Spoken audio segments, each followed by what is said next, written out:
Well, thank you very much, everybody. This is a great honor. We're on the 2-yard line, not the 5-yard line. 2 days ago, we were at the 5, now we're at the 2. But we have to turn out and vote tomorrow. We're going to vote. But we're right there, and then we're going to do something, a term you've never heard of, Make America Great Again. That's what we're going to do. So hello to Pennsylvania, a very special place. I went to school here, as you know. I spent a lot of time here, have a lot of friends here, and I'm thrilled to be back in this beautiful Commonwealth with thousands of proud, hardworking American patriots. Great people. Great people. You built this country, I have to tell you, you built this country. You're going to save this country, too. You're going to save it. Because, you know, if we win Pennsylvania, not me, if we win Pennsylvania, we win the whole ball of wax. It's over. It's over. So I'd like to begin by asking you a very, very easy, simple question. Are you better off now than you were 4 years ago? With your vote tomorrow, I will end inflation, I will stop the invasion of criminals coming into our country, and I will bring back the American dream. You're going to have the American dream back. What a shame what they've done to our country. They have destroyed our country, but we're going to get it back and fast. We're a nation in decline, but that will not be long, believe me. And after 4 years of economic suffering, we will create the greatest economic boom the world has ever seen. They're all coming back. All those companies that left us with the jobs, they're all coming back. Think of this, though. We're just 1 day away. Oh, we've been waiting for this. I've been waiting 4 years for this. And so have you. And so have you. We've all been waiting 4 years. 1 day, you gotta show up. I don't want any money. I don't want anything. Just show up and bring your vote. And if you have somebody else that got a little lazy, bring that person too. Say, Jim, you gotta get off the damn couch. Come on. We gotta make America great again, Jim. We're just 1 day away from what will be the most important political event in the history of our country. But you have to get out. We have to vote. Just show up and vote. I'd love to, really, what we should do is swamp them. Just swamp them tomorrow. You know, we have a massive lead. I don't even like telling you that, to be honest with you. We have a massive lead. First time ever, a Republican was leading by a lot in early vote. It didn't happen. The Republicans would always be way behind. They believe in going on election day, so we're going to let you go on election day, right? But they waited till the end, always. Democrats would always have hundreds of thousands of votes, and then you either catch them or you don't. You never know what's going to happen. But Republicans have never been in the lead, and not like this. It's a big number. So we have to just get at, you know, the ball is in our hand. We're at the 2-yard line, maybe the 1-yard line, but it's in our hand, and we put it over that. It'll be the biggest event maybe in the history of our country. And let me tell you, it will be also something much more important than that. It's going to save our country, because our country is in trouble. But that's all you need to know. And another thing you want to know is Kamala broke it, and I will fix it, and fast.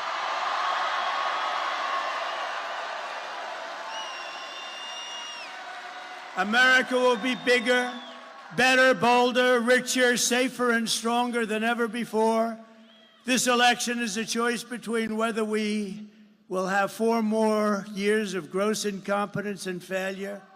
That's what it was, 4 years of gross. Nothing good happened. What good happened? They cheated on their numbers.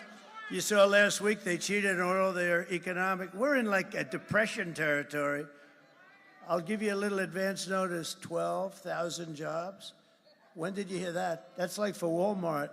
That's not for us. That's not for a country. It's 250, 300, 400, 100, 12,000. We lost hundreds of thousands of manufacturing jobs over the last month. Think of that.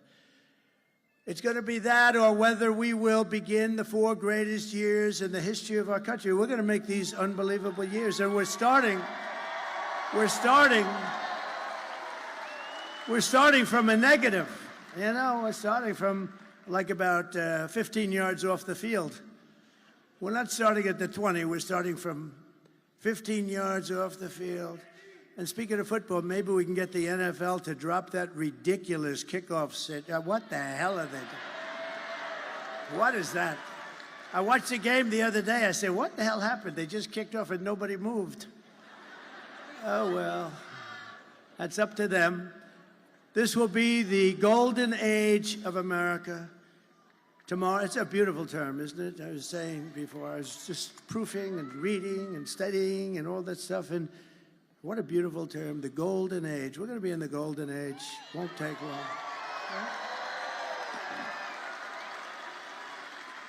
So tomorrow you have to stand up and tell Kamala that you've had enough. You're not going to take it anymore. You're the most incompetent vice president we've ever had.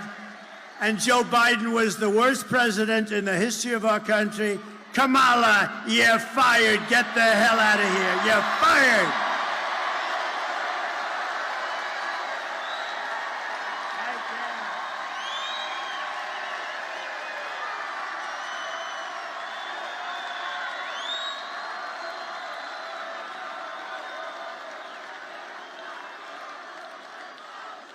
This is a hell of a nice place. Thank you. With your vote, we're going to win Pennsylvania, and we're going to defeat Kamala and those radical left, what they're doing to our country. Crazy Nancy Pelosi, what's about her? She has Visa stock, a big position. You know, she started off with nothing, now she's worth $200 million. How did that happen? So she has Visa stock, and she sells her stock.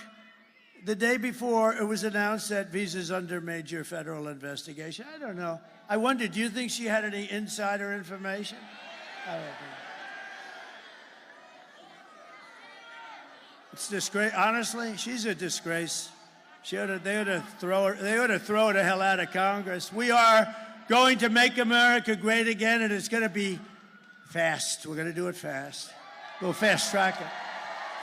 Over the past 4 years, Kamala has orchestrated the most egregious betrayal that any leader in American history has ever inflicted upon our people. She's violated her oath of office. She's eradicated our sovereign border and unleashed an army of gangs and criminal migrants from prisons and jails, insane asylums and mental institutions, from all around the world, from Venezuela and the Congo in Africa, stealing countless American lives. And these are rough customers that are coming, much rougher than almost anybody in this room, other than the other night I had the Penn State national champion wrestling team. Think of this. They have a great coach. They've won exactly 11 out of the last 13 national championships. And I looked at these guys. I came up, I brought them up. And we were at Penn State when we did a little bit of a rally. It was a little rally that we could have sold the place out about 15 times. But we brought them up. I heard they were here, and I brought them up. And they had more muscle than I ever saw in any human being.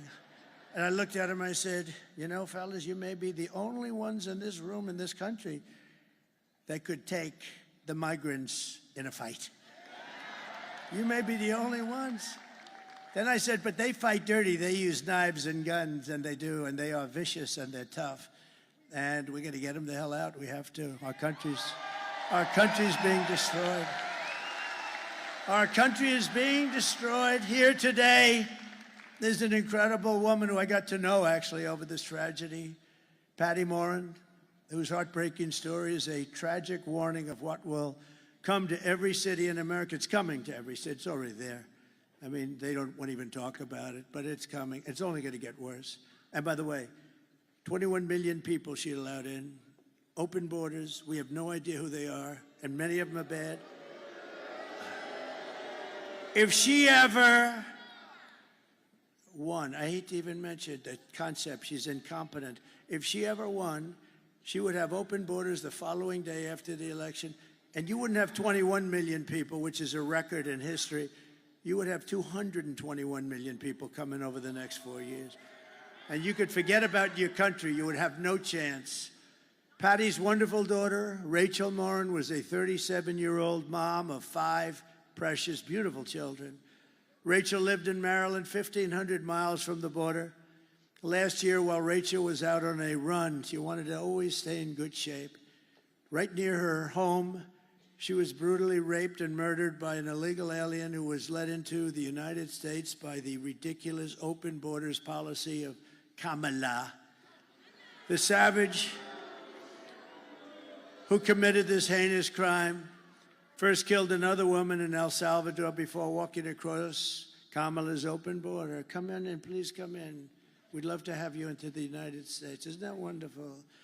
He then attacked a 9-year-old girl and her mother in a home invasion in Los Angeles, beating the hell out of both of them before murdering Rachel.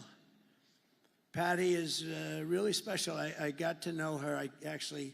We had lunch together, and she's a very great woman. She said, like, you know, look, there's nothing you can tell somebody when that happens. You can't say, oh, well, time. I don't know. Sometimes time's good. Sometimes it makes it worse. I've had them say it's worse now than it was 10 years ago. But Patty's a fantastic person. I'd love to call her up. She'll say a few words about her beautiful daughter. Please, Patty.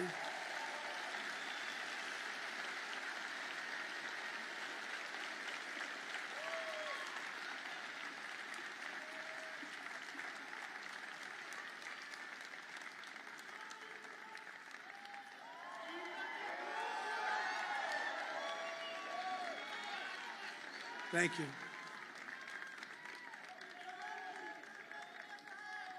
Thank you.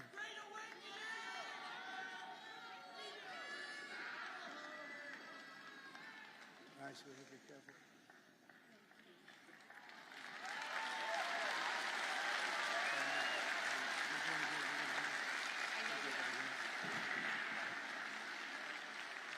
Thank you. Rachel, if you knew Rachel, everybody in our town knew Rachel. They loved her.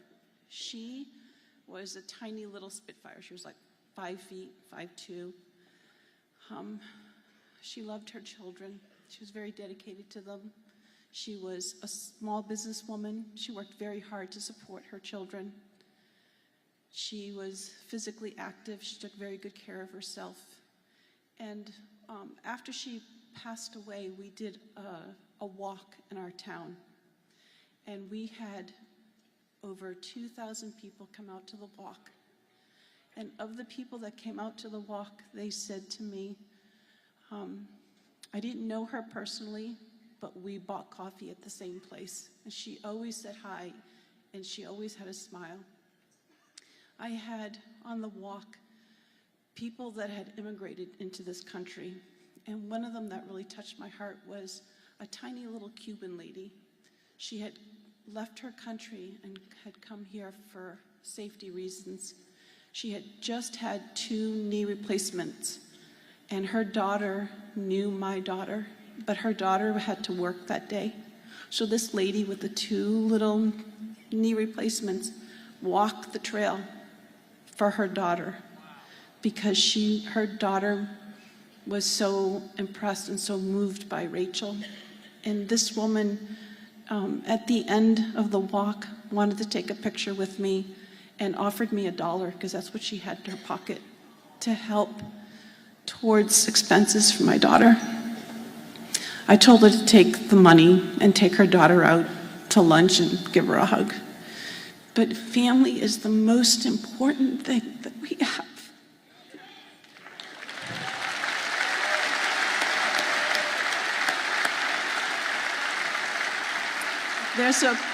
There's a proverb, and the proverb says, when a righteous man reigns, the people rejoice. But when wickedness reigns, the people mourn. And it's been 4 years of our country mourning because of the hardships that have been inflicted on us that are unnecessary, totally unnecessary. So thank you for allowing me this time. Thank you very much. And this is our next president of the United States. He's an awesome man. Did you get your eyes fixed? Not yet, we're working on it. You got that on, huh? Yeah, we are.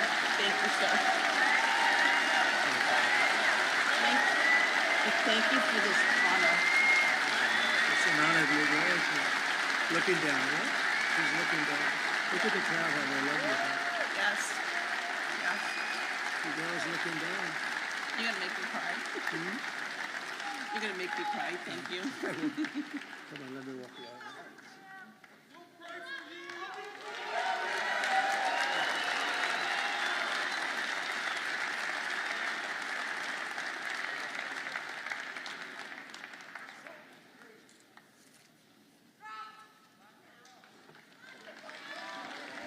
Thank you very much. Thank you, Patty.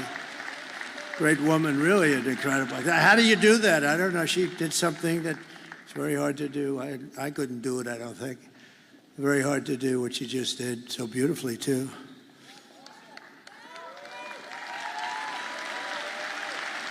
And last night we had a woman from Puerto Rico, Carmen, lost her daughter, Mimi. Same kind of thing. A migrant came in from a country, just brutal. They're just killers. I mean, they don't care. Her daughter was also beautiful. And Rachel was beautiful. But it was a similar thing, killed. And the woman got up, killed 5 days ago. And the woman got up and she just spoke. And both of them, the job is to do that. I don't know how you do it, but they are incredible. They're incredible people. We have incredible people in this country, I tell you. And we can't let savages come in from other countries and take them out. We can't let these animals come in for other countries. They come in and they take them out, and then they're protected by the radical left. It's a terrible thing that's happening, and it's levels. When I was in this debate with the three people, 2.5, I figured, the 2 anchors and a half a candidate. And David Muir, when I said about, no, crime's way up. No, it's not, it's down. I said, am I debating you? And the next day, somebody at Justice Department actually likes me. They released the numbers. It was up 45%. Crime was up, way up right now. And you have a new crime that you can add. It's called migrant crime. And it's as vicious as there's ever been. It's a level of viciousness. And I put up tapes, but you know, the problem is the fake news never puts the tapes on. A friend of mine calls me. And he says, I watch all your rallies. They're the greatest rallies. But you know, when you put those tapes up, the cameras, look at all those cameras over there. They don't have one camera that goes, and all it has to do is go an inch here, an inch here, and you have it.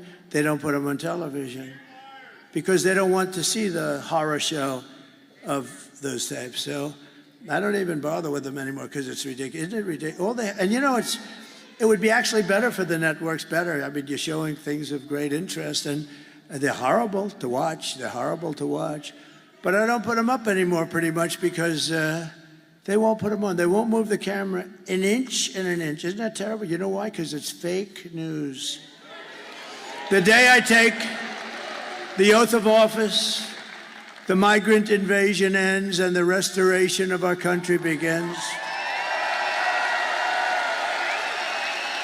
The United States is now an occupied country, but it will soon be an occupied country no longer. It's not going to be occupied long.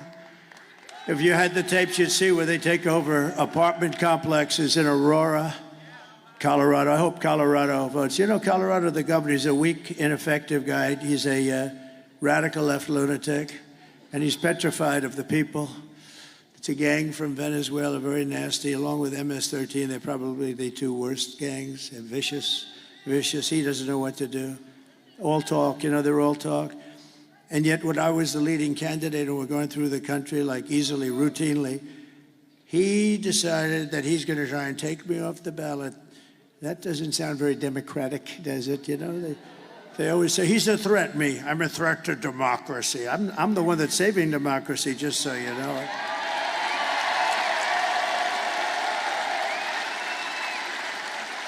And this weak, ineffective governor got his attorney general to push it, and they tried to take me off the ballot. It went through a whole court system, and the Supreme Court of the United States, and it was very important that they did this. They voted 9-0, including the 3 justices that sometimes would maybe not vote for something like this. I have respect for them. They voted 9-0. You can't do that. You just can't do that. You have to take them out with the ballots. So that was great. That's it. And the people of Colorado at the time, see, time flies and now people forget about it, but at the time they did polls and they were doing, Trump was going to win Colorado, not traditionally a swing state, but they were furious. And the Democrats were actually more angry than the Republicans. It's pretty amazing.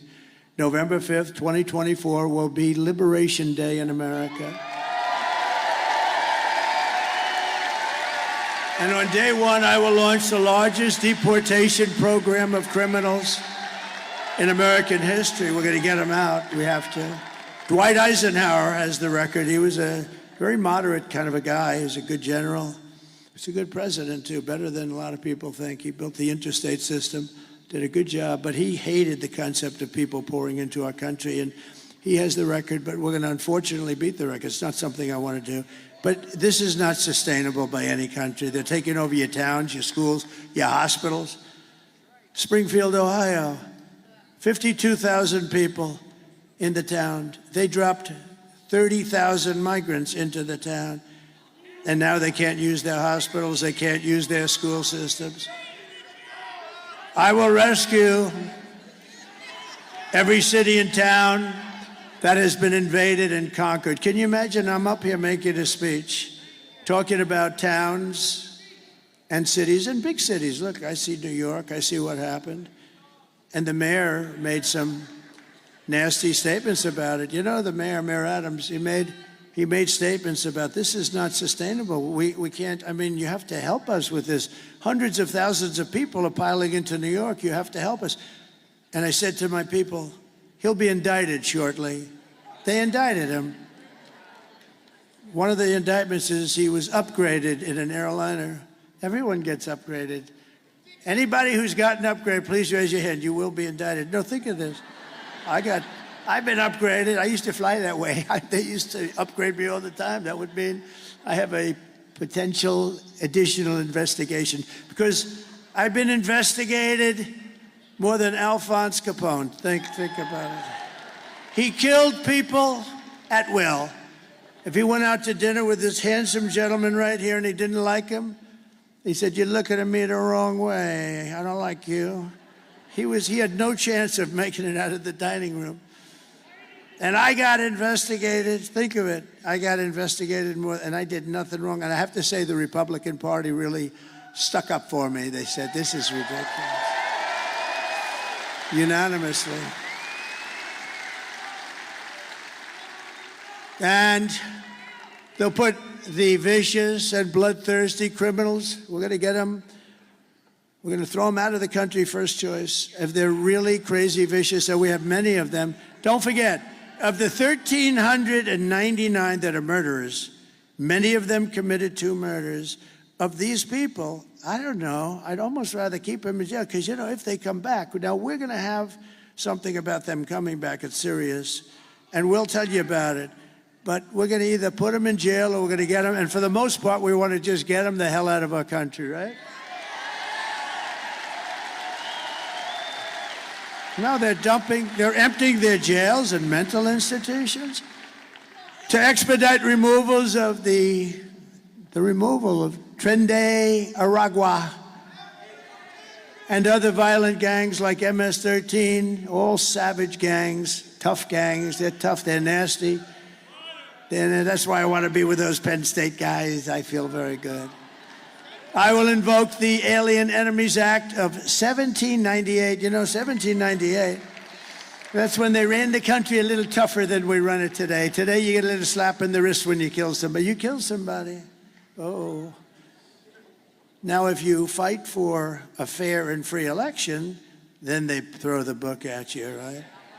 Then they throw the book because they don't like it because you're getting too close. And you know, those numbers that are coming in today, nobody's ever seen numbers like this. It's a great tribute. It's a great tribute. So we're going to invoke the Alien Enemies Act of 1798 to target and dismantle every migrant criminal network operating on American soil. And if they come back into our country, it's an automatic 10 years in jail with no possibility of parole. And I'm hereby calling for the death penalty for any migrant that kills an American citizen or a law enforcement officer.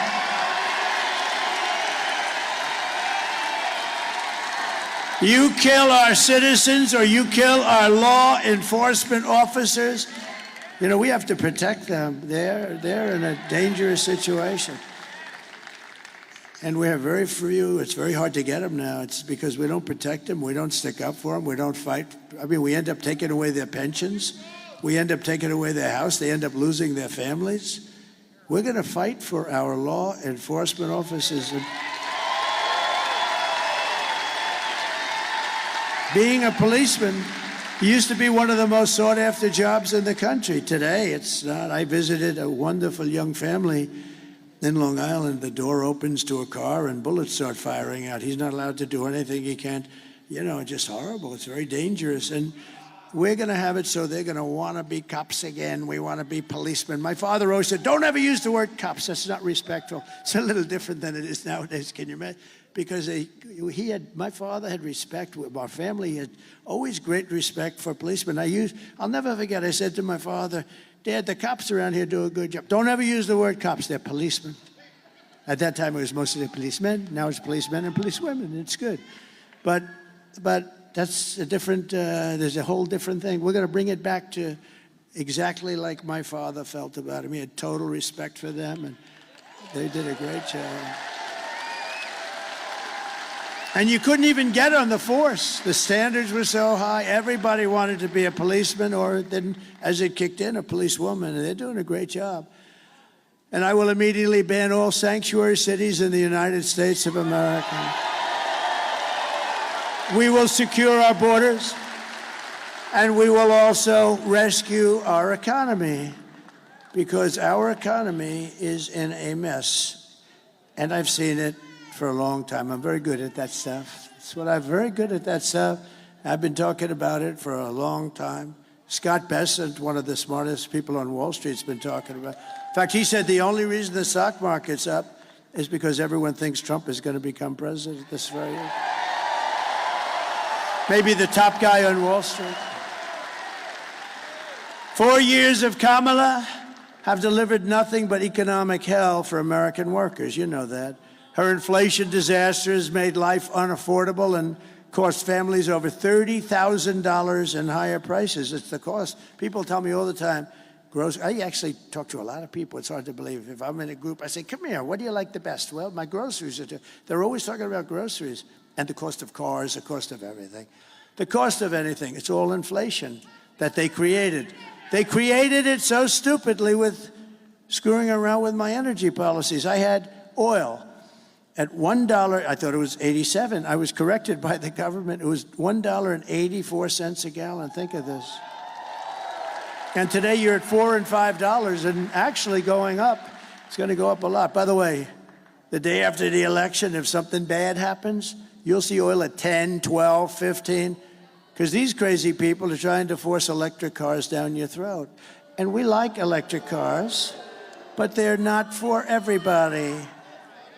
And by the way, Elon Musk is incredible, what he's done. What he's done. Do you know where he is right now? He's in Pennsylvania fighting for the election. He's campaigning, Elon. That 22-story rocket ship last week, did you see that? It's coming down. I say, oh, no, it's going to crash. Look at the gantry. It's coming too sharp. Stop it, stop it. I didn't know it was him. I figured it was him because he's so far advanced. You know? Who else could do this kind of stuff? Anyway, this thing's coming down, it's wrong angle, and then all of a sudden, you know, it really looked like it had the whole deal was going to collapse, the gantry. That's the thing that holds it up. So it's coming down, then all of a sudden, wow, you know, massive flames of fire and jets and everything comes pouring in from the left and pushes it over, and then it drops gently down, and then those two big arms come out like you're hugging your baby. Just grab that thing and put it gently down. Put it gently down in the pad, and it was a beautiful thing to see. See, now in the old days I would have said hugging something else, and I would have thought that was so smart to say. And then the fake news would be writing stories about it for 2 weeks. So we don't give them those opportunities quite as much, but it was more fun, but we don't give them those opportunities. Just days ago, we had but you know, Elon, really, you have to be thankful. He gave for the horrible hurricane that did such a big number on numerous states, but North Carolina got hit badly. I mean, they were really hit, and I was there. I was very early there, actually, and then came back, and I met with a very good person, one of the head people in North Carolina. He said, "Sir, you know Elon Musk, don't you?" "Yeah." He gave me the nicest endorsement. He said, "If you don't win, if Trump doesn't win, this whole country is going to be no good. It's going to be no good." And it won't, because their policies, these radical left policies, will be Venezuela on steroids. That's what's going to happen to us. And I said that years ago, if that ever happened. And we can't let we got to get these people the hell out of office because they're bad. First of all, they're incompetent, but they're bad. But he said, "Sir, could you do us a favor?" What? He makes something called Starlink.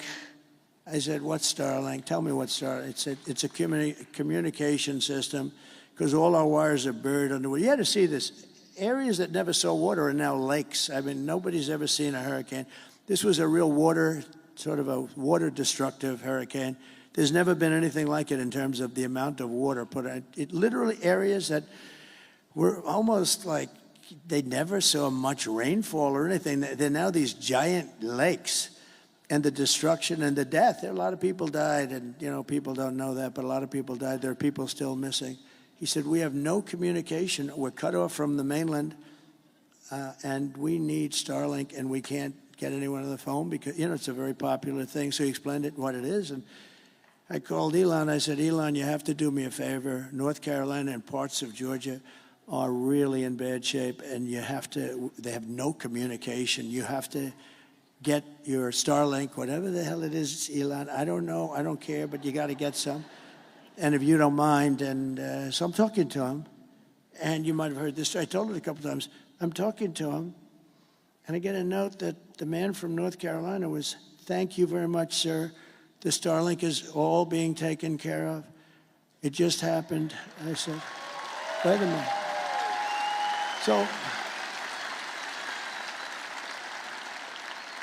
So I said, "Elon, did you approve that?" "Yeah."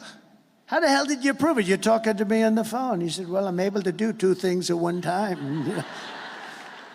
And they got so much Starlink, and I said, "How is it?" He said, a week later, I said to the guy, "How is it?" He said, "It's unbelievable. You saved a lot of lives." So Elon is a great guy, so we want to thank him. Just days ago, we had the worst jobs report in modern history. This is the one. I always said, I don't want to be Herbert Hoover. I don't want to be Herbert Hoover. And I've been talking to you about this is going to happen. And I think we can now say it's in the process of happening. So normally you see all these jobs, everything, hundreds of thousands of jobs, just because of the size. And they just announced Mike. You'd be amazed at this. Mike, look at our Mike. Look at him. He lost all that weight. He looks so handsome. Stand up. Mike Pompeo. Stand up, Mike. You look so handsome. Wow. Man, I'm going to ask him, how the hell did he do that? That's good. Good. That's great. But he just said, 12,000, and this is an unbelievably, like an unthinkable number. I've never heard of a number that low. I've never heard of it. It's been decades. And I heard that, and then I heard 30,000 private sector jobs were killed in a single month, and nearly 100,000 manufacturing jobs have been wiped out just since the beginning of the year. 100, and those manufacturing jobs are gold for us. I mean, those are the people that make the product. 150,000 Americans joined the unemployment rolls in October, and nearly 250,000 people dropped out of the labor force. Did you ever hear numbers like that? That's like a depression. And I've been saying the D word. I don't like to say it, but I've been saying the D word, the depression. Then they did something even worse than that. A few months ago, they fraudulently claimed that they had 818,000 jobs created, that they created 818,000. That was good, but that just brought us up to normalcy, so it wasn't a big story. Because now all of a sudden, instead of being down 818, they were like normal. And when in fact, none were created. It was a fraud. And the papers refused to write about it as a fraud because they're fake. And it was a total lie. They thought they'd be able to get away with it through the election. They didn't want to have this information come out before the election. See, and I look up to the sky. Thank you very much. Because this would, in normal times, right? This would, in normal times, be a disqualifier. Do you know she's using my term now? Do you believe it? She uses everything I do. She uses even Saturday Night Live. They copied. They copied. Think of that. Oh, she was great. They copied my routine. I did it a long time ago. They copied the same routine. I think I did it better, actually. I think anybody could have done it. I think anybody could have done it better, Dan, right? But fortunately, there was a whistleblower on the 818, and I thought it was an amazing thing, so it got released. And now, to add to it further, they've just revised other past reports, jobs reports, down by 112,000 other fake jobs were reported. For almost 1 million fraudulent jobs were created. And it all got released right now in front of the election. One day, I mean, it was 3 days that we heard about it, but we're talking about it now. And normally this would be a disqualifier. This would be, you wouldn't be able to even run for office. Meanwhile, 100% of the net jobs created in the last year have gone to migrants. They haven't gone to American citizens. Did you know that? These are depression-type numbers, and that's where we're heading if she's elected. You have a depression, I don't mean like a recession. I mean a depression with a capital D. Under my leadership, we are quickly going to turn this economic nightmare into an economic miracle. We're going to do great things. You are.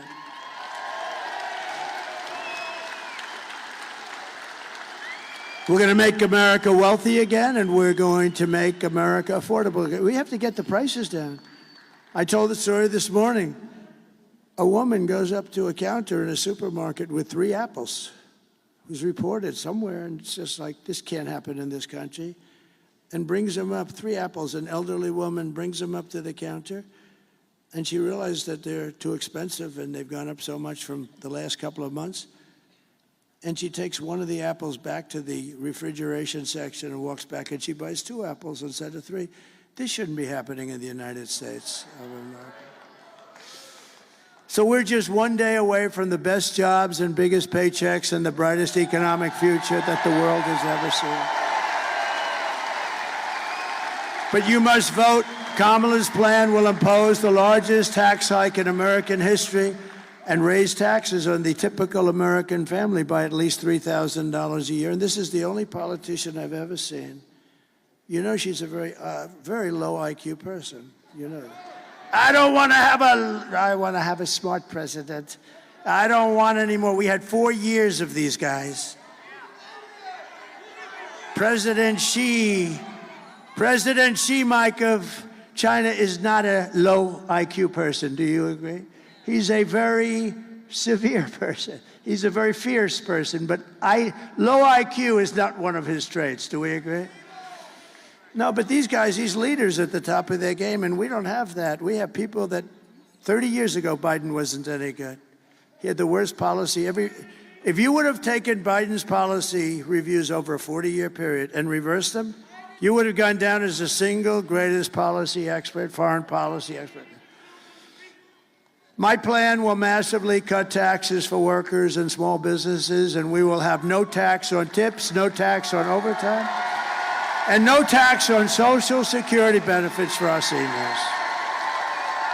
Kamala will crush Pennsylvania energy workers, and she's going to ban fracking. By the way, don't let this happen.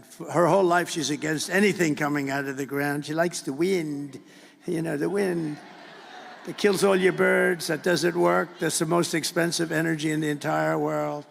And then after 10 years, when it rusts out, they don't look too good. So she wants to ban fracking. And she's going to ban, that's 500,000 Pennsylvania jobs. There's no way that you can vote for that. That's your biggest industry. You got a lot of stuff under there. It's going to come out and it's clean and nice and good. And you're doing great things for the country because the country uses it. I will end Kamala's war on energy, and we will frack, frack, frack, and drill, baby, drill.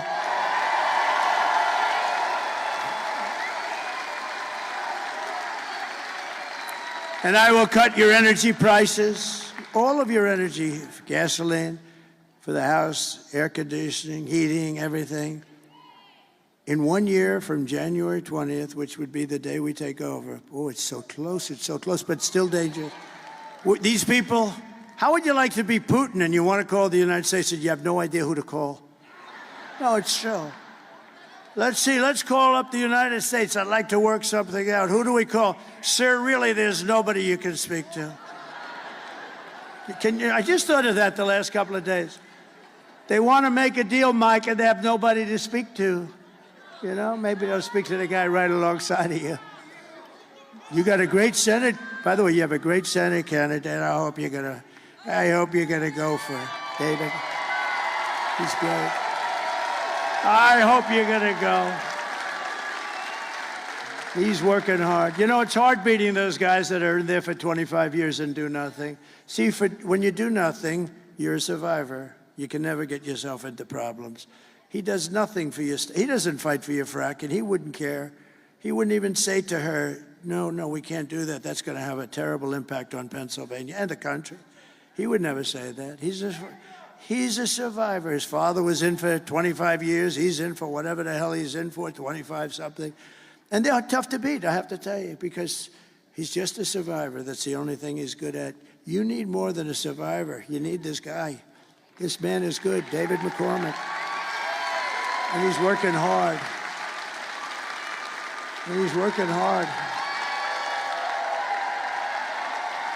Get him up here. Come on, David. Come on. We got to get him. David McCormick. And I'll tell you, I've known him for a long time. He was a winner in school. He was a great soldier. Everything was good. Everything was good. You have a chance to get somebody outstanding. And what you have now is not outstanding. Thank you, sir. Thank you. All right, Keystone State. It's going to happen right here. It all comes down to here. We have a choice between strength, that guy who said fight, fight, fight, and weakness. We have a choice between common sense policies and a radical liberal agenda. You have a choice between a senator who's going to fight with this guy for change or the status quo. We've got to win this election. It's the most important ones of your lifetime. President Trump's putting it all out there. I'm putting it all out there. We need you to do everything you can do to take our country back. We need you to get out and vote. We need you to tell 10 friends. We need you to put up signs. We need you to pray. And if you do that, on November 6th, we'll say on this day, November 5th, we saved our country. We got it back on track. We put the right leadership in place. And we made Pennsylvania great again. Thank you.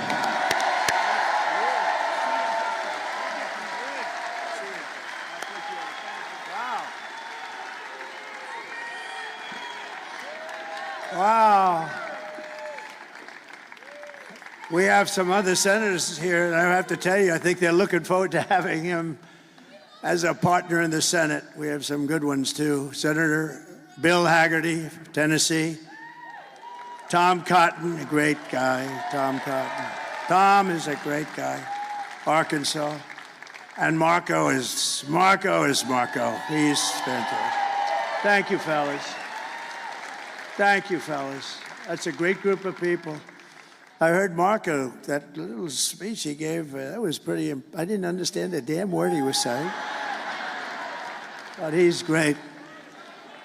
You have a lot of members of Congress, but just a few of them that I have to because they're outstanding. They're outstanding people. John Joyce, Lloyd Smucker, Dan Muser, G.T. Thompson. These guys are all warriors. Stand up, fella. They're warriors.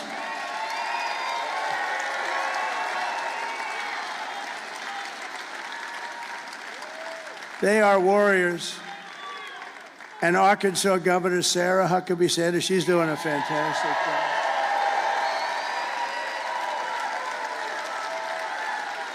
She's fantastic. Pennsylvania Treasurer Stacey Garrity. Where's Stacey? Thank you, Stacey. Oh, thank you, Stacey. Good job. Former Secretary of State Mike Pompeo, great guy.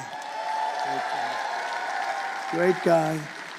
RNC Chairman Michael Watley, he's doing good. He's doing good.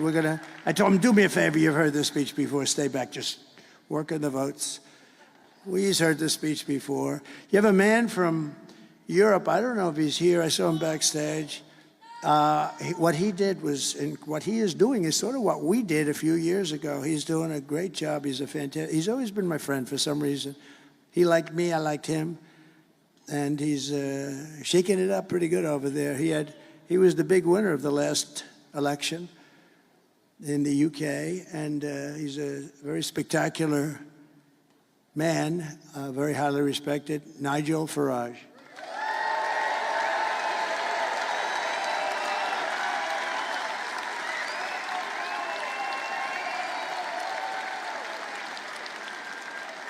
He's a little bit of a rebel, but that's good. You know, that's good. Don't change, Nigel. And you have my children, and they are spectacular. Don, Eric, Tiffany, and Laura, and Michael Boulos. And Tiffany's going to have a baby very soon. Going to have a baby. Tiffany's having a baby. Thank you very much. That's really great. They're very good. They're very good kids. And a lot of friends are here. Steve Witkoff is here. He's given a lot of money to different charities and all. He's really, really something. Oh, they're there. I'm wondering why are all those cameras? That's the innocent right there. And you know, Laura is a superstar. Laura is like unbelievable. Laura has been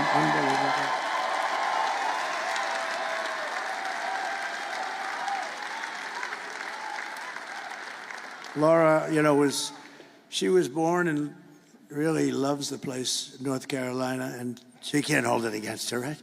She was born, she loves North Carolina, and so do I, so do we all. We've never had a loss at North Carolina. And she could have been senator very easily, and I said, do you think it's something you'd want to do? Nobody could have beaten her. She was through the roof, and she said, no, I love my husband, I love my children, I really want to give them some time. We end up making her like chairman of the Republican Party. That's supposed to be easier, along with Michael Watley. But she loves North Carolina, and she could have. And Ted Budd, who's doing a great job. I said, Ted, would you like to? She said, I'll only run if Laura doesn't run, because nobody can beat her, which is really true. And she said, I think Ted would be great. He ran, he won, and he's a fantastic senator. But I just want to thank this group is a very special group. And Ivanka and Barron. Ivanka called me this morning and she said, have a great time today, because this is, you know, we're going to be doing 4 of these today. 4. They're big ones. They're big. But we felt we could do the abbreviated version. In other words, ladies and gentlemen, listen, I have to get around. Do you mind if we speak for 5 minutes? And everyone said, I guess. But we do the whole deal. You've been with me from the beginning, and I'm with you from the beginning. So. And we have Barron, and Barron he got into a great college, and he's doing really well. Barron is watching us as we speak. He loves this stuff. Barron's watching with our with our First Lady, our beautiful First Lady. Oh, she's got the #1 selling book in the country. Melania, it's called. Go buy it. Buy it for Christmas. It's beautiful. I read it every page very closely before I recommended it. I didn't know. You got to be careful. Now, she wrote a great book, a #1 bestseller on the New York Times list. You know, for Trump to get on the #1 bestseller on the New York Times list, most people would consider it like virtually impossible. And she did, so that means she sold a hell of a lot of books. And so go get Melania. But Barron and Ivanka, say hello. And I want to thank you very especially. This is our last time now for forever. Well, we started this. Think how sad. We started this, right? And we started it really as a family unit 9 years ago. We've had the biggest rallies, the most spectacular rallies in the history of politics. It's the biggest and most powerful movement in the history of our country by far. And I say that in front of the fake news all the time. Nobody can correct it. And I tell the story of Pat Buchanan. I like Pat Buchanan. Now he's a pretty old guy. I hope he's around. I think he is, but he's a pretty old guy. But he became very famous and very successful, and he was on all the shows for years, for 40 years, because he came in second in the New Hampshire primary. And he took that. We won 50 states, and then we won the presidency. And we did even better the second time than we did the first time, as you know. We had more votes than any sitting president in the history of our country. And things happen. And I said, you know what? We did so well. Let me see how they're doing. And they were doing horribly, because I didn't need to do this. And they were doing horribly. And I said to the family, I said to Melania, Barron, and I said to Ivanka, I said to everybody, I said, I think we got to do it again. We had, think of it, if I would have done badly in 2020, I wouldn't do it. It would have been easier. But we all know how well we did. And I said, we got to do it again, only because I looked at the incompetence, Afghanistan, all these things that were happening. You take a look at it. You take a look at how bad. Nothing good was happening. We were disrespected all over the world. Other countries laugh at us right now, and now they're laughing harder than they've ever laughed before. And we're not going to let anybody laugh at us. It's not going to happen. So I said, let's do it. Let's give it a shot. And now the people, and it was, quite contentious, because you had some people, but now those people are real friends of ours again. And we have a party that's very well united. And most importantly, we're going to show up and vote tomorrow. And if you do, you're going to win. The ball's in our court. As they say in athletics, the ball is in our court. All we have to do is get out and vote, and we walk away with the greatest political event in history. But much more important, it's going to be the event that saves our country. Okay? So, thank you. Thank you, everybody. Thank you. Thank you. They're really good kids. They're really good. That's not to say that I didn't have little difficulty with them on occasion, especially Don, but no, I'm only kidding. No, good speeches, good job. Thank you, kids. I'll see you later. Good. Thank you very much. And your father, thank you. Thank you. I didn't know what was happening. I saw all these cameras turned. I say, why are those cameras being turned away from me? What's going on? But in a way, they become stars. They're just great. They're great people. And they do it because they love the country. They love it. Thank you very much, all. Thank you.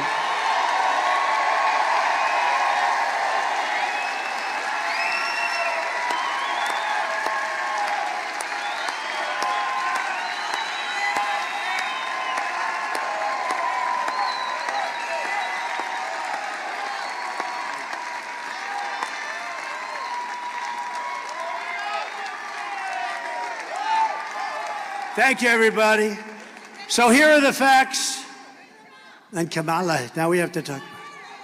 Oh, bring them up. Okay, come on, let's go. They all want me to bring them up. There's a lot of love. Come here, my boy. Come here, my beautiful boy.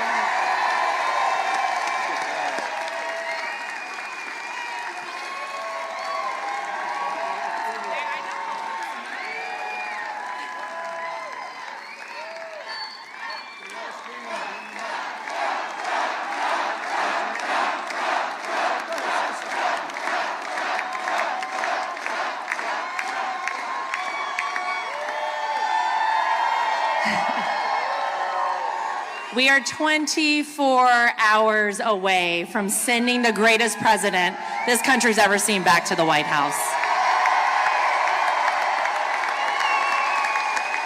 And I just want to say how much love we truly feel from everyone in Pennsylvania, but truly across the country. You guys are our family. We love you. God bless you. We are here fighting by your side, not just now, but forever, because we are so blessed to live in the greatest country on earth, the United States of America. We love you guys. Thank you.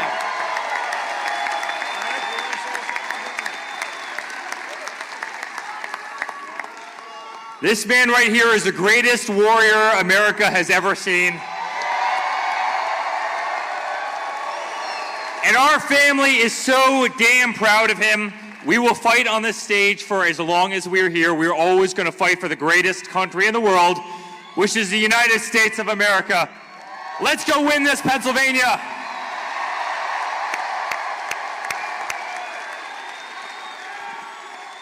Guys, for us, this has been an honor of a lifetime. You guys are the best, but now it's up to you. We can't do it by ourselves. It was always about all of us. It was about one country. It was about taking back our freedom, our rights from those who are trying to take away from us. So tomorrow, bring your friends, stay in line. Let's vote, vote, vote. Let's take back our country. Thank you, Pennsylvania, and thank you, America. God bless all of you. Hello. Well, we love you, we support you, and my father's here fighting for you, and he's never going to let you down. So please vote. Let's get this country back on track. Thank you so much.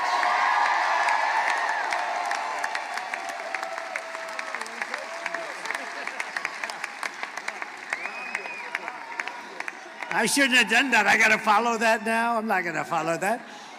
So kids, go back to work. Let's make sure everybody shows up tomorrow to vote, okay? Thank you. Thank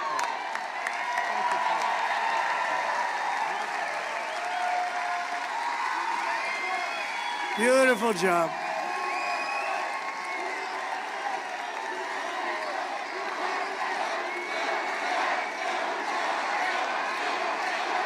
They're great. They're great. They're good people, and they love our country, but they really are good people. They're kind people. They have big hearts. They're strong. They can be nasty, but they have big hearts, those great children of mine. So here are some of the facts. Kamala is a radical left Marxist, rated even worse than crooked Bernie Sanders and crazy Bernie Sanders. I don't know, do I call him crooked? I'd say probably crazy, maybe for him is a better term. And Pocahontas herself. Kamala destroyed our economy.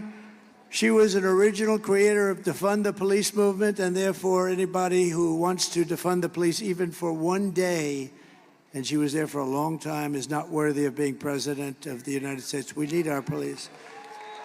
We want to get our police back. We want to indemnify our police when they're unfairly charged.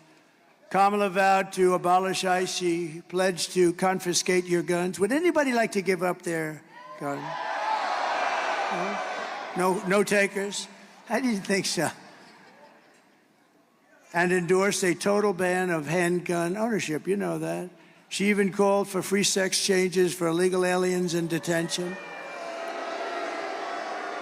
All at taxpayer expense.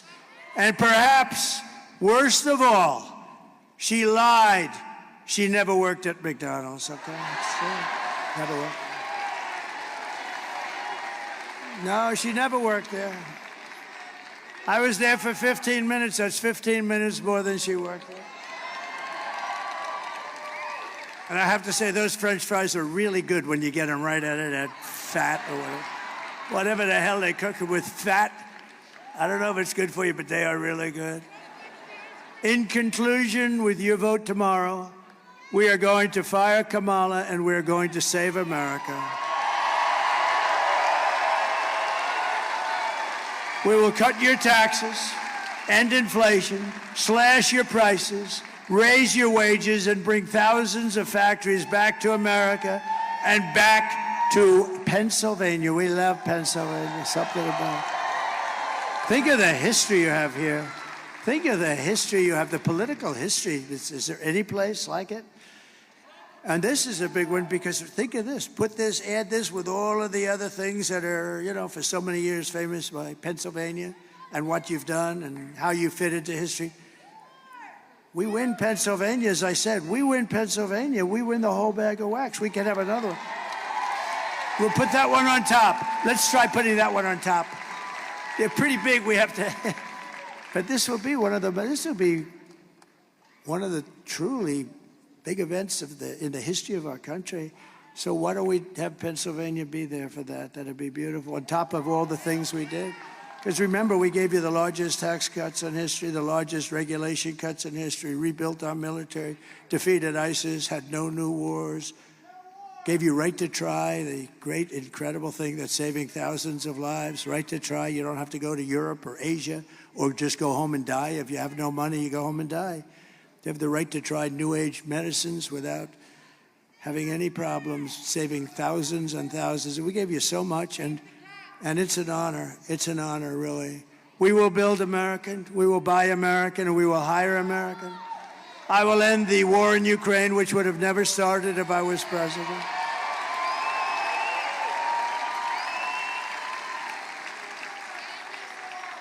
And I will stop the chaos in the Middle East. There's another thing, Israel, October 7th. October 7th would have never happened. All of those people that were hostages, hopefully are still, because I hope they're of hostage. I just hope they haven't been killed, but I think a lot of them are killed. I think a lot of them have been killed, but we can hope. But that would have never happened. That would have never, ever happened because Iran was broke. They had no money for Hamas. They had no money for Hezbollah. We would have had peace in the Middle East. You would have had peace. Instead, you have all of the death that's taking place. It's terrible. And I will prevent World War III because you're just around the corner from World War III, and this will be a war like no other. This will be a nuclear war. And this will not be two army tanks going back and forth and shooting at each other. This will be a war. The level of power of these weapons is, you know, I rebuilt our nuclear force. I rebuilt our whole military during the 40 years. We did a phenomenal job in that, but in many ways I hated to do it. In many ways I hated to do it with respect to the nuclear. Because they're going over the power levels of various things that we're rebuilding. And I say, General, are you sure about that? The power is just crazy. It's obliteration. And we have people that don't have a clue and they're negotiating. Look, Ukraine should have never started none of these things. How about when you look at Afghanistan? That would have never happened. We were going to get out of there with strength and dignity, and we were going to be, was going to be a victory. It was enough. They were in there for 21 years or something. But the one thing I would have done is I would have kept Bagram, the big air base, one of the biggest bases in the world. We built it many years ago for billions of dollars. The most powerful, longest runways. They can handle anything in the world. 1 hour away from China. Remember, that wasn't really for Afghanistan. That was, you're 1 hour away from where China makes its nuclear weapons. And you know who has it now? China. These are stupid people. They took the military out first. They took the military. They said, oh, we had a plan. We had a plan. Mike Pompeo made the plan with me. We had a plan subject to all these different things that they had to do. They weren't doing them. They were doing some, but they said, hey, we're not going forward until they do the other. We were going to be fine. But the one thing that wouldn't have happened, we would have never taken the military. You take the military out last, and we lost 13 lives, and many people obliterated, and hundreds of people were killed on both sides. We will crush violent crime and give our police the support, protection, resources, and respect they so dearly deserve. We will strengthen and modernize our military. We will build a massive defense shield all around our country so a missile heads in our direction and we knock the hell out of it. We can have it. And Ronald Reagan wanted to do that many years ago, and he was right, except we didn't have the technology then. It would have been not good, but we didn't have today. You can shoot a pin out of the sky. It's incredible, actually, what they've been able to do. But it's all going to be made in the USA, and a lot of it is going to be made in the great Commonwealth of Pennsylvania. We will rebuild our cities, including our capital in Washington, D.C. We'll get rid of all the graffiti on those beautiful marble columns, and we'll clean it. And it'll be properly run, and we'll stop the death and shootings and muggings and everything. We'll make it a great capital, beautiful capital again. And we'll also make sure that our Supreme Court stays to 9 justices.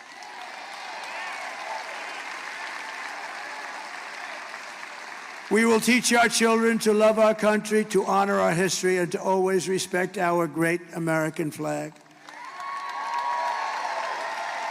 And we will get critical race theory and transgender insanity the hell out of our school.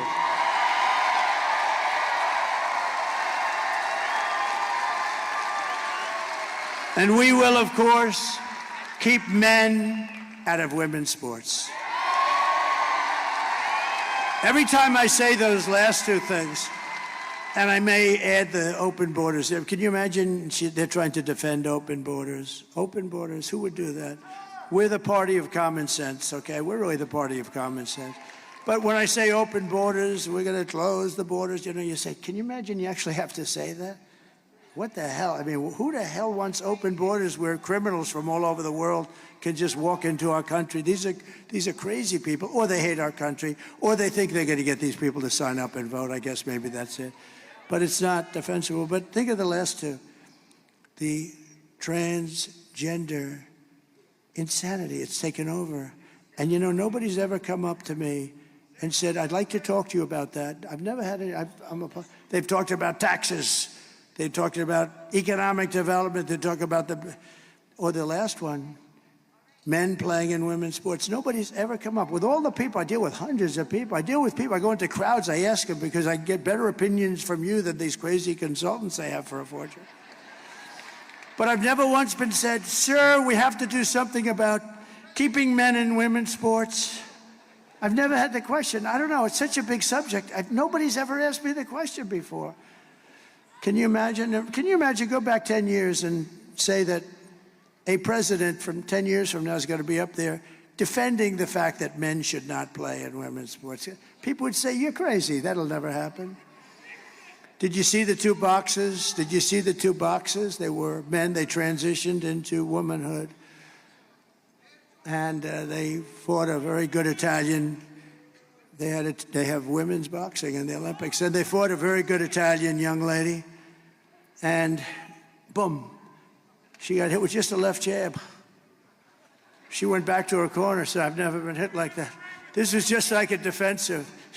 Oh, they could fight Iron Mike, I'll tell you. Iron Mike would say, this is not a good thing. I know Iron Mike, and he's a great guy, Mike Tyson. A great guy. He's a good man. Hey, Mike's been through a lot, but he could fight. Let me tell you, that guy could fight. But can you imagine Mike? Oh, he says, put Mike in the ring with Kamala. That would be interesting.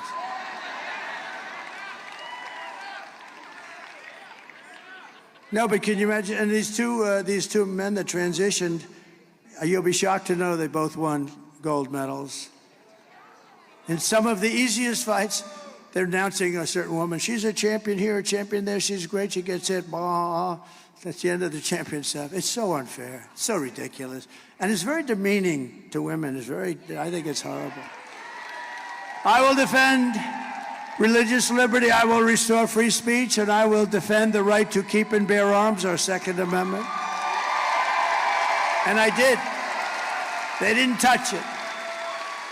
After years of building up foreign nations, defending foreign borders, and protecting foreign lands, we are finally going to build up our country. We're going to defend our borders, and we're going to protect our lands and citizens. And we will stop illegal immigration once and for all. We want people to come into our country, but they're going to come in legally. That's all. We will not be invaded. We will not be occupied. We will not be overrun. We are an occupied country. Can you believe the things I'm saying up here? We are an occupied country. Take a look at Colorado. Take a look. Take a look what's happening there. Military-style weapons. Aurora. They're taking over apartment complexes. They're in the real estate business just like me. But I have to go out and borrow money or somehow pay cash. They just walk in and they say, you're paying the rent to me from now on, madam. And if you don't pay, it's big trouble for you. And the governor has no idea what the hell's happened, that poor guy. He's a radical Democrat. We will not be conquered. We will be a free and proud nation once again. Can you imagine? I have to say this. Everyone will prosper. Every family will thrive, and every day will be filled with opportunity and hope and filled with the American dream. But for that to happen, we must defeat Kamala Harris and stop her radical left agenda with a landslide that is just too big to rig. We got to do it.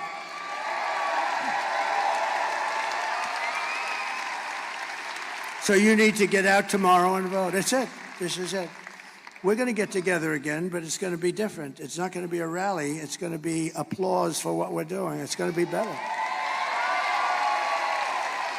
Because these incredible rallies, and there may have been like 900 of them, a tremendous amount. This is over 9 years. Many, I know we celebrated 507. I remember 507, it was a few years ago. I think it's got to be close. I don't know, whatever it was. But it's hundreds and hundreds. And they've been flawless, right? Every once in a while, I'd make a little aggressive statement that people didn't like, but you know. Don't forget, I'm rarely on the teleprompter. Isn't it nice to have a president that doesn't have to be on the teleprompter, right? Right, Dan? That guy, look at that guy. Stand up. That guy, he's such a good guy. You better bring him home because he has worked so hard in the election, Dan Muser. He's worked so hard. And you know what? Think of it. Think of it. If we lost, I'd call him up tomorrow. I'd go, I won't say it. Franklin Graham said, please don't use foul language. I said, all right, Franklin. He said, you can tell the story just as well without the foul language. Actually, he's not right about that. It's not quite the same. When you don't, every once in a while, not a real bad word, but, you know, like a word. But he did say that, so I do my best. But I'd call him up with anger and fierceness. I'd say, you failed me. As opposed to calling up and say, Dan, you did a great job. I love you, Dan.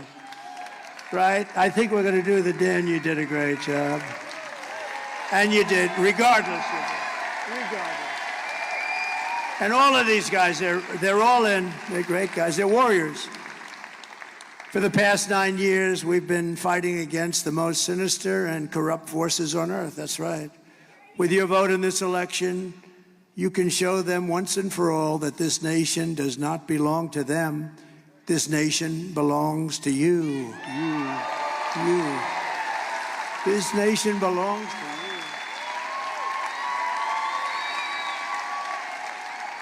It was hardworking patriots like you who built this country. And tomorrow, 4 years we've all waited for this. 4 years of rallies, good ones and bad ones, but we didn't have any bad ones, I don't think. We had no bad ones. But 4 years, think of it, 4 years, and now it's tomorrow. Tomorrow, it's hardworking patriots like you who are going to save our country. All of this was to really, all of these hundreds and hundreds of rallies were to put us in position to do something great for our country. This is, in a way, the harder part. Honestly, beating all these people and fighting all of these people, going through the lies and the vicious statements about you and your family and everything. But all of that was worth it. It puts us in position to now be able to do the job. And we're going to do a great job for everybody, for 100% of the people. We're going to do it for Democrats, for liberals or progressives if they prefer, which they do prefer. But we're going to do it for independents, and we're going to do it for everybody. We're going to do it for everybody. And you're going to be so proud of your vote. I really want you to look back and your family to look back. My dad, my mom voted for Trump. It was the best thing that they ever did. That's what we want. Otherwise, we've made a mistake. And we felt the love. We would have never done this if we didn't do so well the second time. We did better the second time than we did the first time, if you think. After all we've been through together, we stand on the verge of the 4 greatest years in American history. We really, something. With your help, we will restore America's promise, and we will take back the nation that we all love so much. We are one people, one family, and one glorious nation under God. We will never give in, we will never give up, we will never back down, and we will never, ever surrender. Together we will fight, fight, fight, and win, win, win. November 5th will be the most important day in the history of our country. We're going to turn it around. We're going to turn it around very fast. You're going to be very proud. And together we will make America powerful again. We will make America wealthy again. We will make America healthy again. We will make America strong again.